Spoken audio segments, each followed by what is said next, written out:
The eternal thread, Jesus, the center of history. Welcome, friends, to the eternal thread, where we unravel the greatest story ever told. I'm your host, and today, we're diving deep into the Bible, not as a dusty collection of books, but as one epic narrative with Jesus Christ at its heart. From the dawn of creation to the end of time, every page points to him. Let's journey into the fiery furnace of exile with Daniel, whose prophecies add mind-blowing precision to the Messiah's timeline and triumph. Buckle up, this is history's ultimate plot twist. If you're new here, hit subscribe and that bell for more biblical deep dives. Let's begin. The great paradox, the question that split time. Who is Jesus Christ? It's the question that divided calendars into BC and AD. But what if I told you his story didn't start in a manger? What if his fingerprints are etched into the very fabric of time, from the first breath of creation? The Bible isn't 66 random books, it's one hyperlinked masterpiece, with one person as the hero. Today, we trace that thread from Eden's fall to the cross's victory, spotlighting prophecies that predicted it all. Are you ready to uncover the revealed truth? The ancient enigma, the first promise. It all starts in a perfect garden. In Genesis, humanity rebels. Paradise shatters. Death crashes the party. But amid the curse, God slips in a riddle that changes everything.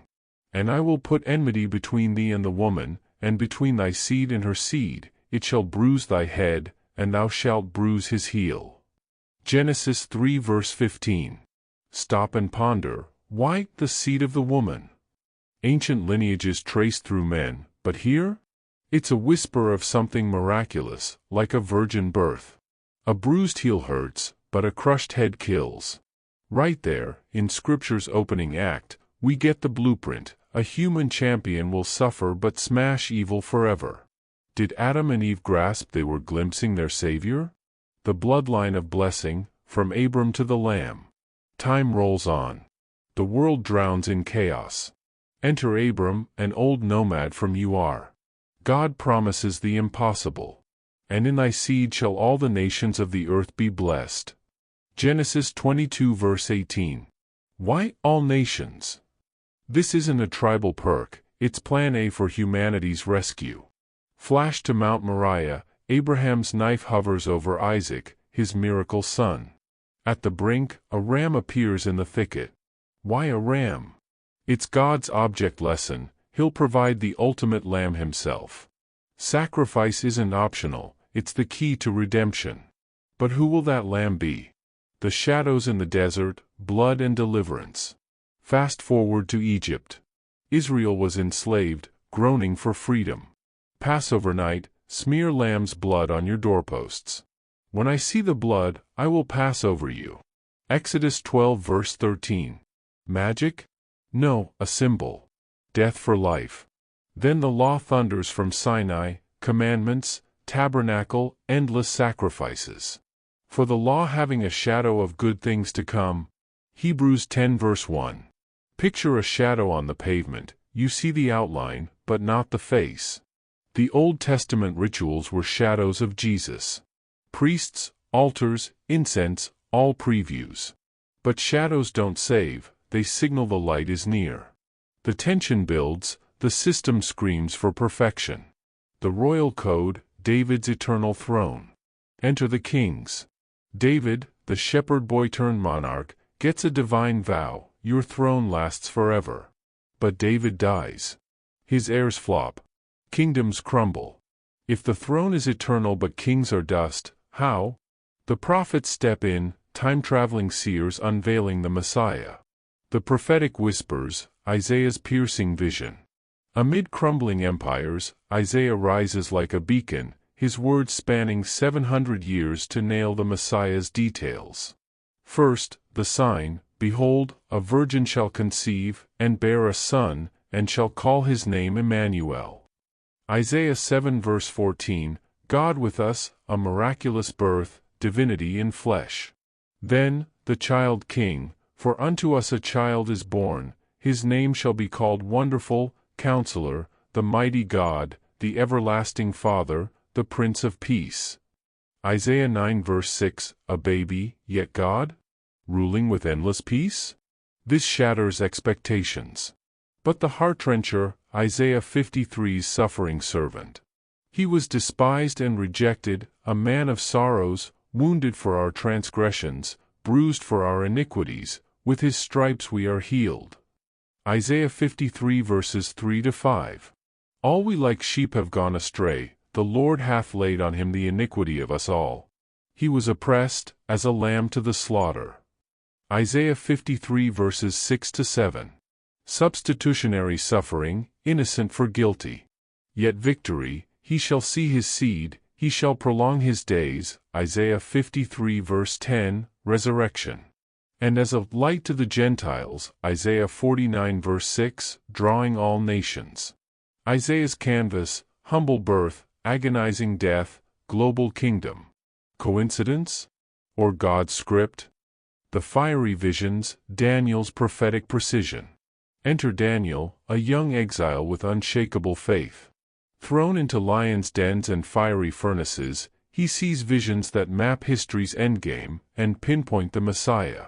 First, Nebuchadnezzar's nightmare, a colossal statue, gold head, Babylon, silver chest, Persia, bronze belly, Greece, iron legs, Rome, clay feet. A rock smashes it, growing into a mountain. In the days of these kings shall the God of heaven set up a kingdom, which shall never be destroyed. Daniel 2 verse 44. That rock? God's eternal kingdom is unshakable. Christians see it as Jesus' arrival during Rome's reign, his church growing to fill the earth. Matthew 16 verse 18. Deeper, Daniel's night visions, 4 beasts rise, empires again, then the throne room. I saw in the night visions, and, behold, one like the Son of Man came with the clouds of heaven, and came to the Ancient of Days. And there was given him dominion, and glory, and a kingdom, that all people, nations, and languages should serve him. His dominion is an everlasting dominion. Daniel 7 verses 13-14. Son of Man, Jesus' favorite self-title, Mark 14 verse 62. Coming on clouds to eternal rule?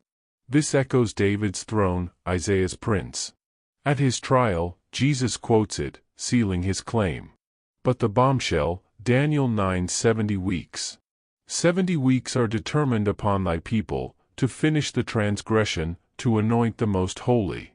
Know therefore, from the going forth of the commandment to restore and to build Jerusalem unto the Messiah the Prince shall be 7 weeks, and 62 weeks.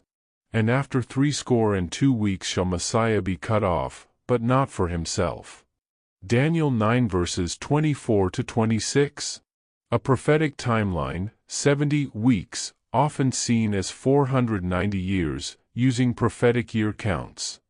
From Artaxerxes' decree, circa 445 BC, to rebuild Jerusalem, 69 weeks, 483 years, to the Messiah's arrival. Calculations land around AD 30-33, Jesus' ministry. Then, cut off, killed, but not for himself, atoning death. And the temple was destroyed after AD 70 by Romans.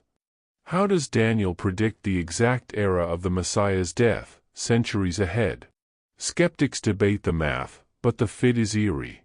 Jesus arrives on schedule, dies for others, and his resurrection launches the final week of grace. Daniel's prophecies aren't fortune-telling, they're God's calendar, confirming the Messiah must come before the temple falls, pointing straight to Jesus. The final revelation, the thread complete. Silence shatters. A Nazarene carpenter emerges, not just teaching, but embodying the lesson. He is the seed crushing the serpent. The Lamb whose blood averts wrath. The priest in the true tabernacle. The King on David's throne. The suffering servant healing by stripes. The Son of Man with eternal dominion. On the cross, it is finished. John 19 verse 30, ties every thread. Genesis promise, Abraham's blessing, Passover's blood, Isaiah's wounds, Daniel's timeline. Is Jesus a mere teacher? Then why does history orbit his birth? Prophets risked everything on his details. Think not that I am come to destroy the law, or the prophets. I am not come to destroy, but to fulfill. Matthew 5 verse 17. So, who is Jesus? He's not a footnote, he's the story. From Genesis to Revelation, it's about a king who traded glory for grit to rescue his people. Truth isn't opinion, it's etched in 4,000 years of consistency. Shadows yield to substance. The final inquiry, not just, who is he, but, who is he to you? If this is his story, what's your chapter?